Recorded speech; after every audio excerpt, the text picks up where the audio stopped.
Friends, இன்றைக்கி ஒரு டிஃப்ரெண்ட்டான பூரி செய்யலாம். எப்பயும் ஒரே மாதிரி பூரி செய்யாமல் இன்றைக்கி நம்ம பச்சை பட்டாணியில் ஒரு பூரி செய்யலாம். அதுக்கு 2 கப் கோதுமை மாவு போட்டுக்கலாம், 1/2 கப்பு பச்சை பட்டாணி பேஸ்ட்டு போட்டுக்கலாம், 2 டேபிள் ஸ்பூன் ரவை போட்டுக்கலாம், 1 spoon Kashmiri red chilli powder போட்டுக்கலாம், கொஞ்சம் 1/2 ஸ்பூன் சால்ட்டு போட்டுக்கலாம், கொஞ்சம் கொத்தமல்லி போட்டுக்கலாம். இது எல்லாத்தையும் கொஞ்சம் மிக்ஸ் பண்ணிக்கலாம். 4 ஸ்பூன் மஞ்சத்தூள் போட்டுக்கலாம். இப்போ எல்லாத்தையும் மிக்ஸ் பண்ணிக்கலாம். இப்போ கொஞ்சம் வார்ம் வாட்டர் ஊற்றிக்கலாம். கொஞ்சமாக ஊற்றி பிசையலாம். இப்போ நம்ம பச்சை பட்டாணி மாவை பிசைஞ்சாச்சு.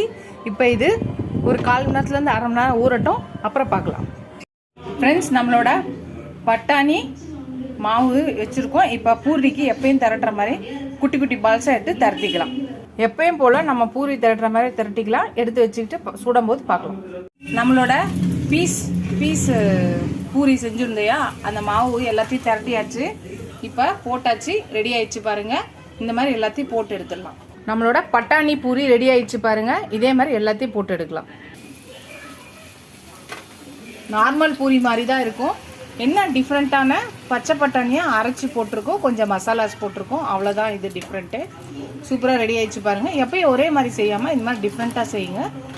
செஞ்சால் பசங்களுக்கும் சாப்பிடாத பசங்க கூட சாப்பிடுவாங்க. இன்னும் 2 எக்ஸ்ட்ரா பூரி வீட்டில் குறை சொல்லிக்கிட்டு இருப்பாங்க. இந்த மாதிரி டிஃப்ரெண்ட்டாக நம்ம செஞ்சு கொடுத்தோன்னா அந்த நேரத்தில் அவங்க ரொம்ப விரும்பி எக்ஸ்ட்ரா பூரி சாப்பிட்டு ஒரு நாளாவது நம்மளை பாராட்டுவாங்க. ஃப்ரெண்ட்ஸ், ட்ரை பண்ணி பாருங்கள். ட்ரை பண்ணி பார்த்துட்டு எப்படி இருக்குன்னு சொல்லுங்கள். ஃப்ரெண்ட்ஸ், நம்மளோட பட்டாணி பூரி ரெடி ஆயிடுச்சு. அது தொட்டுக்க பார்த்தீங்கன்னா பேபி கார்னில் ஒரு கிரேவி செஞ்சுருக்கேன். அதுக்கு ரெசிபி இருக்குது, பார்த்துட்டு எப்படி இருக்குன்னு சொல்லுங்கள்.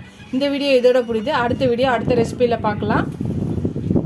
ஃபஸ்ட் டைம் என் சேனலை பார்க்கணுன்னா சப்ஸ்கிரைப் பண்ணிட்டு பாருங்கள். உங்கள் ஃப்ரெண்ட்ஸ்க்கு இந்த சேனலை ஷேர் பண்ணி சப்ஸ்கிரைப் பண்ண சொல்லுங்கள். நீங்கள் எவ்வளோ என்கரேஜ் பண்ணுறீங்களோ எனக்கு சப்போர்ட் பண்ணுவீங்கன்னு நினைக்கிறேன். நீங்கள் லைக் பண்ணி ஷேர் பண்ணி சப்ஸ்கிரைப் பண்ணுறீங்க, எனக்கு என்கரேஜிங்காக இருக்கும், சப்போர்ட்டிங்காக இருக்கும்.